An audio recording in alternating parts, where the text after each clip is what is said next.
ಇಂದೇ ಡೌನ್ಲೋಡ್ ಮಾಡಿ ಮತ್ತು ನಿಮ್ಮ ನೆಚ್ಚಿನ ಶೋಗಳನ್ನು ಆನಂದಿಸಿ.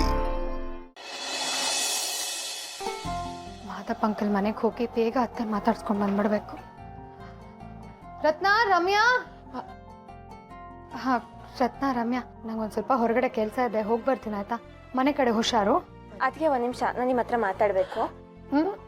ಏನು ಸ್ಪೆಷಲ್ ಆಗಿ ಪರ್ಮಿಷನ್ ಎಲ್ಲ ಕೇಳ್ತಿದ್ಯಾ? ಅದಕ್ಕೆ ಏನೂ ಇಲ್ಲ, ನೀವು ಆರಾಮಾಗಿ ಹೋಗಿ ಬನ್ನಿ. ಸುಮ್ಮನಿರಕ್ಕ. ಏನಾಯ್ತು? ಅದಕ್ಕೆ ಪ್ರತಿ ಸತಿನೂ ಬೇಡ ಬೇಡ ಅಂತಾನೆ ಹೇಳ್ತಾಳೆ. ಅಕ್ಕ ರಾತ್ರಿಯಿಂದ ಹೊಟ್ಟೆ ನೋವು ಅಂತಿದ್ದಾಳೆ, ಕರೆಕ್ಟಾಗಿ ಮಲಗೂ ಇಲ್ಲ. ರತ್ನ, ಏನಾಯ್ತು? ಏನಿಲ್ಲ ಅದಕ್ಕೆ, ಜಾತ್ರೆ ಟೈಮಲ್ಲಿ ನನ್ನ ಡೇಟ್ ಇತ್ತು, ಯಾಕೋ ಆಗಲೇ ಇಲ್ಲ, ಅದಕ್ಕೆ ಸ್ವಲ್ಪ ಹೊಟ್ಟೆ ನೋಯ್ತಿತ್ತು ಅಷ್ಟೇ. ಅಯ್ಯೋ, ಮನೇಲೇ ನಾನು ಡಾಕ್ಟರ್ ಇದ್ದೀನಿ, ನನ್ನ ಹತ್ರ ಯಾಕಿಂತ ವಿಷಯ ಎಲ್ಲ ಹೇಳಲ್ಲ ನೀನು? ಹಂಗೆ ಕೇಳಿ ಅದಕ್ಕೆ ಹೋಗಿ ಕೇಳು ಅಂದ್ರೆ ಬೇಡ ಬೇಡ ಅಂತಾಳೆ. ರಾತ್ರಿ ಎಲ್ಲ ಹೊಟ್ಟೆ ನೋವು ಅಂತಿದ್ದಾಳೆ, ಸ್ವಲ್ಪ ಪಿಂಪಲ್ಸ್ ಕೂಡ ಆಗಿದೆ. ಅದಕ್ಕೆ ಜಾತ್ರೆಲಿ ಏನಾದರೂ ಅಪಚಾರ ಆದ್ರೆ ಹಿಂಗಾಗತ್ತೆ ಅಂತ ಕೇಳಿದೆ. ಅಪಚಾರಕ್ಕೆ ಹೀಗಾಗತ್ತೆ ಅನ್ಕೊಂಡಿದ್ಯಾ? ರತ್ನ, ನೀನು ಸ್ಕೂಲಲ್ಲಿ ಮಕ್ಳಿಗೆ ಪಾಠ ಹೇಳ್ಕೊಡೋ ಟೀಚರ್, ನೀನೇ ಈ ಥರದೆಲ್ಲ ನಂಬಿದ್ರೆ ಹೆಂಗೆ ಹೇಳು? ನಂಬಿಕೆ ಇರಬೇಕು, ಆದರೆ ಮೂಢನಂಬಿಕೆ ಅಲ್ಲ. ದೇವಿನೂ ಒಬ್ಳು ಹೆಣ್ಣಲ್ವಾ? ಹೆಣ್ಣಿಗಾಗೋ ನೋವು ದೇವಿಗೂ ಅರ್ಥ ಆಗತ್ತೆ ಅಲ್ವಾ? ಹಾಗಿದ್ಮೇಲೆ ನೀನು ಈ ಥರ ಎಲ್ಲ ಯೋಚನೆ ಮಾಡೋದು ತಪ್ಪು. ಹೆಣ್ಣು ಸೃಷ್ಟಿಗೆ ಮೂಲ, ಶಕ್ತಿಗೆ ಮೂಲ. ಈ ಸೃಷ್ಟಿ ಆಗೋದಕ್ಕೆ ನಾಂದಿನೇ ಮುಟ್ಟು. ಅಂಥದ್ರಲ್ಲಿ ಇದನ್ನ ಸಂಪ್ರದಾಯಕ್ಕೋ ಅಥವಾ ಅಪಚಾರಕ್ಕೋ ಹೀಗೆಲ್ಲ ಆಗುತ್ತೆ ಅನ್ಕೊಳ್ಳೋದು ತಪ್ಪು. ಅದು ನಂಗೆ ಗೊತ್ತು ಅದಕ್ಕೆ, ಆದರೆ ಇದನ್ನೆಲ್ಲ ಕೇಳಿದಾಗ ಒಂದು ಕ್ಷಣಕ್ಕೆ ಹೌದು ಅನ್ಸ್ಬಿಡುತ್ತೆ.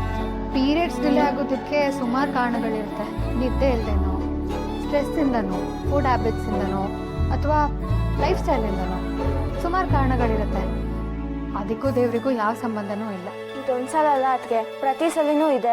ರೆಗ್ಯುಲರ್ ಆಗಿ ಆಗೋದೇ ಇಲ್ಲ, ತುಂಬಾ ನೋವು ಪಡ್ತಾಳೆ. ಇಷ್ಟೆಲ್ಲ ಆದ್ಮೇಲೂ ಯಾಕೆ ನನ್ನ ಹತ್ರ ಹೇಳಲಿಲ್ಲ ನೀನು? ಮುಚ್ಚಿಡ್ತಾರ ಈ ವಿಷಯನೆಲ್ಲ? ಸರಿ, ಒಂದು ಕೆಲಸ ಮಾಡೋಣ, ಸಿಟಿಗೆ ಕರ್ಕೊಂಡು ಹೋಗ್ತೀನಿ, ಒಂದ್ಸತಿ ಸ್ಕ್ಯಾನಿಂಗ್ ಮಾಡಿಸ್ಬೇಡ, ಅದೇನು ಪ್ರಾಬ್ಲಮ್ ಇದೆ ಅಂತ ಗೊತ್ತಾಗುತ್ತೆ. ಏನು ಪ್ರಾಬ್ಲಮ್ ಇರ್ಬೋದು ಅದಕ್ಕೆ?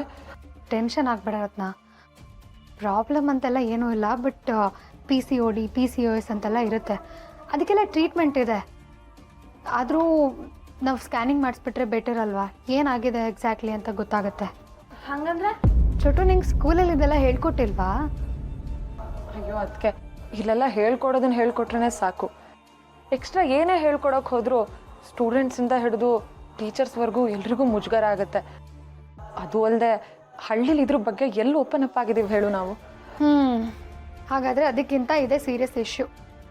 ಆದಷ್ಟು ಬೇಗ ಹಳ್ಳಿಲಿರೋ ಮಕ್ಕಳಿಗೆಲ್ಲ ಇದ್ರ ಬಗ್ಗೆ ಎಜುಕೇಷನ್ ಕೊಡಲೇಬೇಕು. ಅದ್ರ ಬಗ್ಗೆ ನಾನು ನೋಡ್ಕೋತೀನಿ. ಸರಿ, ಈಗ ಸದ್ಯಕ್ಕೆ ನೋವಿಗೆ ಟ್ಯಾಬ್ಲೆಟ್ ಕೊಡ್ತೀನಿ ಆಯಿತಾ? ಪೆನ್ನು ಪೇಪರ್ ತೊಗೊಂಡು ಬಾ.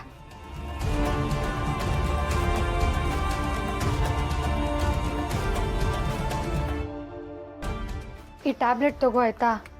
ಬಟ್ ಇದನ್ನೇ ಕಂಟಿನ್ಯೂ ಮಾಡಬೇಡ, ನೋವು ಬಂದಾಗ ನನಗೆ ಹೇಳಲೇಬೇಕು ನೀನು. ಸರಿ ಚೋಟು, ಅಕ್ಕನ ಹುಷಾರಾಗಿ ನೋಡ್ಕೊ ಆಯಿತಾ? ಹೋಗಿ ಬರ್ತೀನಿ ನಾನು, ಹುಷಾರು.